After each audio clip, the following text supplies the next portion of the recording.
Okay, I'm here with Toshi. And Toshi, help me with the name of the, how do you pronounce it? Toshi. The breed. Oh, he's a Taiwanese mountain dog. But Formosan Mountain There Dog, we yeah. go. All right, so in this video, Toshi is very anxious and nervous. There we go. And he doesn't like puppies. There's a puppy that lives next door and he kind of growls. Now, one thing it's important to understand is a growl and baring the teeth is the antithesis of aggression. It's saying, I don't want to hurt you, but if you continue, this is what you're going to get. I'm pretty sure he has a lot of cortisol in his blood, which is a stress hormone, and somebody just passed by. He thinks he's the guard dog for the world. So I spent a lot of time off camera going over rules, structure, rewarding desired behaviors, and all that stuff. All those things are going to be important for you to do because until you get him to see you as a leader, he's not going to stop doing those sort of behaviors, and he thinks his job is to protect you. So in this video, I'm going to go over something I call click for looks to create a positive association. Now I'm going to use a clicker for this. There we go. Now see how he kind of moved away. He's not sure what that is. So before you use this, you need to prime the clicker anywhere from about 4 to 6 times. I'm going to show you real quickly how to prime the clicker. I've got high value training treats that I know that he likes. So I'm going to throw one there, and when he licks it up, I click. So this is to create a classically conditioned response. So basically, you do that with about 6 to 10 treats each time. And after a while you click and he's like, that means something good. The click means you just did what I want. I'm going to get a treat in your mouth as soon as I possibly can. And the one thing you never do is, it's not a remote control. It's just an indicator. So, all right. So once we've primed the click, what I'm going to try to do is get him to look at this bottle. And this is propel, so I'm going to call it propel. So I'm just putting it down and I'm just waiting. And I'm just watching. This is called free shaping. It's called free shaping. Propel.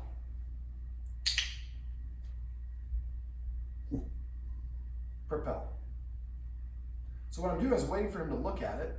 He's looking at me, and it'd be easier if the camera's behind me, but you just have to take my word for it. So he's just looking at me, and so I want to put the treats behind my hand so he doesn't look at them. He doesn't know that looking at the bottle is what gets in the treat. What we're doing, and we got somebody about to come to the door. That's going to probably make this a very interesting video, yes. There we go. So that's the illustration of the cortisol that he has in his blood. Even though the person didn't bark, he thinks he's in charge of security. So we'll do this. Normally I would give him a treat for barking, but I want to kind of distract him from that. So what I'm doing is I'm waiting. There you go. Looked at the propel bottle. So he doesn't know, but coincidentally, every time he looks in that direction, I click, and then a treat falls from the sky. And I'm putting the treats behind my back so he doesn't see them. And he's still looking. He's checking me out. There we go. Now, when you're doing this is a good TV moment. You don't do it when there's anything that's going on. So I know this is a busy neighborhood. Propel. Now, I'm marking it with the name of Propel because that's what this water is. But maybe with a puppy, you would say the puppy's name. So now this is, you can do this in a bunch of different fashions or formats. So let's move it over here and we'll see if we can get you to look in that direction. Of course, I keep on knocking it down. There we go. All right.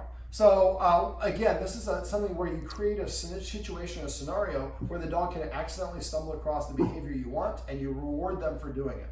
But if he's stimulated or looking at something like this, you're fighting too many things. So you don't want to do that. So, I'm just waiting for him to look at it. Let's see if we get one more look. And he's watching my arms because that's where the treats are coming from. So, but basically when you have a quiet environment, there's nothing else, you can put a treat, bottle, a box, or whatever it is. As soon as the dog looks at it, you click. Now, what I do with this, when I do this with a lot of puppies, we might not get it because the bottle, I moved away from kind of where he is kind of looking because he's on duty. He's looking at me to there, me to there. So I'll maybe put this back here. And now I'm just going to wait. There we go. Propel. Propel. That's not going to get you the treat. So nothing, the only option that gets him the treat is looking at the bottle. He doesn't know it, but eventually he'll start doing it more and more often because he stumbles across it at first. Then once he realizes, he just looks and gets the treat, looks and gets the treat, looks and gets the treat. That's the whole point. And that creates a positive association. Every time I look at I'm going to a restaurant, I find a $100 bill in the lobby, that's gonna be my favorite restaurant very quickly. It's kind of the same principle here. Okay, so that's one of the things you would do. What you would do is create a scenario where maybe, do you have a backyard area? I can't remember when we came in. So there we go. Purell, or Propel. Purell is something different. Okay, so basically what I want to do is, if a dog, my two tests are, can I get the dog to sit and take a treat? If he won't sit or won't take the treat, the sitting puts him at a bit of a disadvantage. So if he sits, there you go, Purell or Propel. If he won't sit, he thinks I need to be in an action position, and if he won't take the treat, it probably means he has cortisol in his blood. So you want to have the puppy outside, and either in a cordoned off area or on a leash or something like that, and then you have him on a leash, and you're as close as you can get where he can sit and take a treat while he can see the puppy. Then what I do is every time he looks at the puppy, I click and then I drop the treat, and I say the puppy's name. Now, you can either say the puppy's name, sometimes I just say friendly. We're doing two things here, but he looked at the bottle, so I rewarded that. So basically, you're far enough away where he doesn't feel the puppy is a threat or a nuisance or whatever the reason he doesn't like it, but every time he looks at it, he gets a treat. And after a while, he'll start looking at it faster and faster, and after a while, he's looking and watching this puppy. So let's say we're at 15 feet when we start this. Mm-hmm. And we do this until he just looks and he's look, and he's just looking at anytime the puppy does anything. Then we move him one step closer to the puppy. Now we're at 14 feet, and we practice it again. Now you can influence this in a positive way. If the puppy is bouncing around super fast, that's going to make him more agitated. If the puppy's probably a little bit more quiet, he's going to be able to deal with it a lot easier. So when I do this, we'll put it over there and get you repositioned. When I do this, I do it with like skateboards or sounds of trimmers or dings or the doorbell, all sorts of different stuff. When I do this, what I do is I lower the intensity of the thing by increasing the distance, slowing down the speed, or if it's auditory, turning down the volume.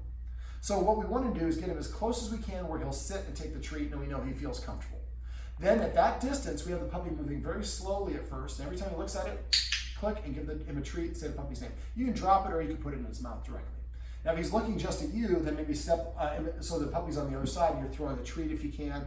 We don't want him just staring at you, but we want him to not just stare at the puppy exclusively, but look around and look at the puppy and then get rewarded for doing so.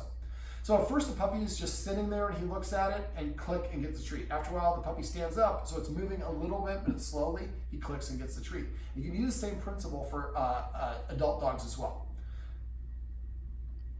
That is either Bali. So the idea for this is eventually we can get at 15 feet with the puppy bouncing around going really fast, and he can look at it without growling or without baring his teeth, and he gets a treat for looking at the puppy. Then we bring the puppy one step closer. Now we're at 14 feet, and we go back to having the puppy sit, if you can achieve that. With the puppy, try to find the puppy at a time where he's kind of more mellow.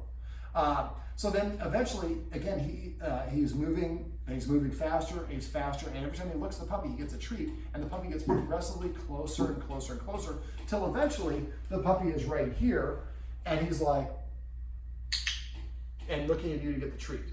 Now, you can also do a variant of this, where I don't know if I'll be able to achieve it here, but usually I would use the soft treats, but he likes these a little bit better. But see how, what I want to do is I can get him to look whatever direction I want by where I move the treat. Mm-hmm. So what I'm going to do is looking at the puppy while the treat is in his mouth. Mm. So sometimes I do this what I call click for looks. As soon as he looks at the puppy, I click and then say the puppy's name. Or when he is with, this is completely different than what we're doing here, but something else you do, there are dogs that he's buddies with. Every time he's encountering or playing with those dogs in a way that you like, click and then say friend, and then give him a treat and say friendly or amigo or a word that means to be friendly. So now we're putting in context the good behavior that he has with dogs that he likes. We're marking and labeling it, and we're rewarding him for it. We don't have to reward, but the reward makes the mark a little bit brighter. So now when he kind of is near another dog and he's kind of sizing up, you say friendly. Oh, I kind of know what that means. Doesn't mean he's going to immediately go there. Aggression and reactivity in dogs are typically the classes of dogs that I have that need more than one session. I think a lot of the stuff that we've gone over is going to be harder for the humans than it is for the dog. But once we establish a healthy leader-follower dynamic, Many of the dogs that I have that have a reactivity or aggression problems, it drops away because they feel like my human's got the situation under control. If that's not the case, then we can set up a session where we do some parallel walking and some other things along those lines. But basically, I want you to pick spots. Don't let him play with the puppy in a way where he is thinking the puppy is annoying, because now he is practicing being annoyed at the puppy or being frustrated at the puppy. The whole point of this is that he practices being calm, relaxed, and balanced, and that's something good, positive. Male carrier. Now, if I give him a treat while this is going on, then that would see how I redirect his attention. Now she's out there, she's scanning. So this is way too intense for him to deal with. So when the male carrier comes, maybe we arrange, well, actually what I would do, and I'll tell you about, so we're in a building where there's multiple people that are getting through mega slots. So basically you have a mega slot here. Okay, so what you want to do is... There's two of them. Okay, so when that slot raises, that's an indicator that and dogs kind of look at male carriers as like house rapist. So that sound means that we're about to be violated. Well, what we do is, as a dog psychologist, what I try to do is I try to break things down into individual senses. In this case, the auditory sense. So what I might have one of you do is have him on a leash in your kitchen, have the other one of you outside and you're talking to each other on Bluetooth, and say, okay, I want you to, so first of all, I put a treat in his mouth and say now, and the person lifts it up. So at first, he's far enough away where it's not super proximate. The leash prevents him from running around so he doesn't get super aroused. And so he hears the squeak, but a treat is in his mouth first. So I do this for about 5 treats in a row. So treat goes in, squeak. After I do 5 or 6 or 10 of these in a row, then I have the treat here, and then I say, okay, trigger the sound, squeak, then he gets the treat. So now we flip the script. So now the squeak means I'm about to get rewarded. Right now the squeak to him means we're about to be violated. We're creating a positive association. So now the squeak means I'm about to get treats. I had this all wrong. And this is classical conditioning. This is really counter conditioning. So that's this little bonus action for this one. So for the puppy, what we want to do is we want to create positive associations with him with the puppy, limit his access to the puppy in any time that he's going to be reactive or aggressive. And if you can, how old is the puppy? She's 4 months old. Okay. What kind of dog is she? Mixed. Is she high energy, low energy? High energy, pretty small, big breed. Big breed, bigger than him? Well, she's going to be bigger than him, yeah. So what I would do is I would start, well, there's a couple other things you can do. When I got my puppy Quest, one of the things that I did was I mowed the lawn about 2 weeks before I went to pick him up at 8 weeks old, and I took a washcloth and I wiped the sweat off of my body, and I put it in a Ziploc bag and I mailed it to the breeder along with some really good treats. What she did is she had the treats in this hand, the washcloth in this hand, and she washed her hands every time she did it. And don't touch, if you do this, don't touch your treat hand to the washcloth. We want to keep it from being violated and keep it the integrity of the smell. So I've got the towel in this hand with my sweat, or in this case, the puppy's sweat. And then I had the breeder had treats in this hand. So what she did is she held it out, the dog sniffed it, she took it away, and she dropped the treat, and she said, David. Oh. That's my name. So you would say the puppy's name. So what we're doing, like I talked about there, the sound of that, now we're doing the smell of the puppy equates the treat, but the puppy's not present. The puppy's not spazzing around, jumping, and doing all the things that he doesn't like. So I do this about 10 treats. So sniff, take it away, and drop the treat, and say the puppy's name. Sniff. So now we're introducing the puppy, at least the smell of the puppy, in a very positive way. So that's what I did with Quest. When I went to meet him, all the puppies jumped up on me, they licked me, and then ran off. He stayed. So I know this guy. So now we created a positive association and gave confidence from the knowledge. So I would do that. I would also have them walk together. Now walking together, he's probably going to be reactive. So you would probably have the other puppy, the puppy on this side of the street, and him on the other side of the street. We call this parallel walking. Whoever's in front is the leader. But if we keep it human on this side and then puppy, or probably if we're across the street, human, dog, street, dog, human. And we're walking down the street, so we're all in a line. Nobody's in front. So he gets to see the dog. He gets to hear the dog. He can smell a little bit of the dog. And they're both like, we both would have kicked that squirrel's ass if we weren't on these leashes. We both wanted to pee on that and our guardians wouldn't let us. So they have a bonded, shared experience that's positive. Most of the time the dogs get together and he barks and growls and then you pull him away. The last thing I remember of the puppy is barking and growling at the puppy. That's the freshest memory engram I have, and that's what I'm going to think of.